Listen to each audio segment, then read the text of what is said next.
somebody told him, he was a professor of mathematics at Cambridge, I believe it is. And he was, 70 years old or whatever. And somebody came up to him one day and said, you should be in the full-time ministry.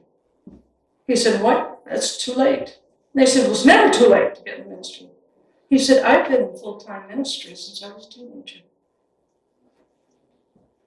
He had been studying to prepare himself to give an answer to every man that asketh of the hope that lies in him. You know that scripture. And he is one of the great Christian apologists, though he doesn't like the word apologist, because it sounds like you're making, this is, an apology, rather than a presentation. Apologetics in the Christian faith is an explanation and a defense of the gospel. That's what it is. And you see Jesus doing it, Paul doing it, all of the disciples, all of those who went out, that's what they did. And so, whatever your occupation is,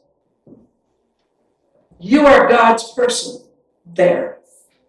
And you have an assignment to be in full-time ministry, meaning you are always representing the kingdom of Jesus Christ. You and I are ambassadors wherever our occupation takes us, whether it's in a pulpit or on a mission field or in your hometown or in your job where you work. I've heard some say that preachers ought to be in the workplace and not be in full-time ministry. That's just an opinion. But the reason they say that is because preachers, everybody, needs to know what it's like to live and go to a job and be a light in that job. And so there is no place that is not important for the Christian. David Yongicho, I've got to mention his name here. He was pastor of the largest church in the world, which happened to be Assembly of God in South Korea. And this is what he said. We found that in these situations, pioneer work, going and starting new works, in these situations, women will never give up. Men are good for building up the work, but women are best for persevering when men get discouraged. I just thought I'd throw that in there. And, there's a saying that, even a woman comfortable in her grave will get up if she could to go and help somebody and do something. Okay. And I want to throw this in there too. Some fear that because of the unique obstacles of reaching the Muslim world, Western women can play no part. Yet, listen to this instance. In a nomadic Muslim group in sub-Saharan Africa, a single woman is effectively training imams, Islamic teachers, in the gospel. They perceive her to be non-threatening, just a woman. Building upon a foundation of interpersonal relationships and Bible knowledge, she does not give them answers herself. Now listen to the importance of this. But directs them to the Word. The Lord has confirmed her teaching, giving dreams and visions to these leaders, confirming her leading. As they have been converted, they are now training many others. She is accepted as a loving, caring elder sister who gives high priority to their welfare. So, is there anything too hard for God? I want to, there are many missionaries and preachers and evangelists and healing evangelists, many women over the centuries.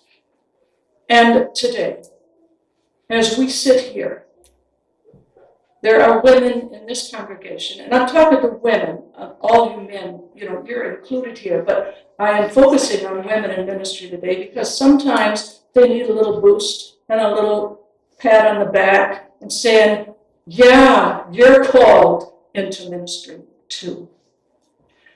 There are women here who are servants of the Lord and in ministry full-time, but they don't have a book out, and they don't even keep a track of all of their ministry deeds, because we don't do that.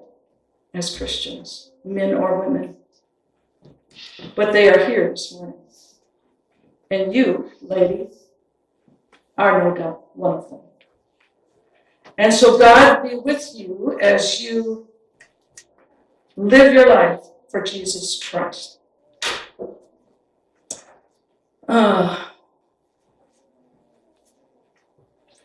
One of the most interesting things in the whole chapter of Romans 16, and I'm going to quote a little bit from William Barclay, who wrote a commentary on Romans. One of the most interesting things in the whole chapter of Romans 16 is the way in which, again and again, Paul characterizes people in a single sentence. You look at it, spend some time on it sometime. Phoebe was a deacon. Tryphena and Tryphosa and Persis toiled to the point of exhaustion in the Lord. Rufus's mother was also a mother to Paul. We keep on. Someday, people will sum us up in one sentence.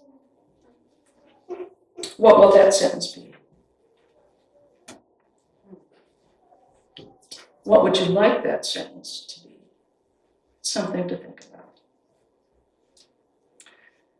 And we're going to sing a song right now, and then I have some more words to speak to you.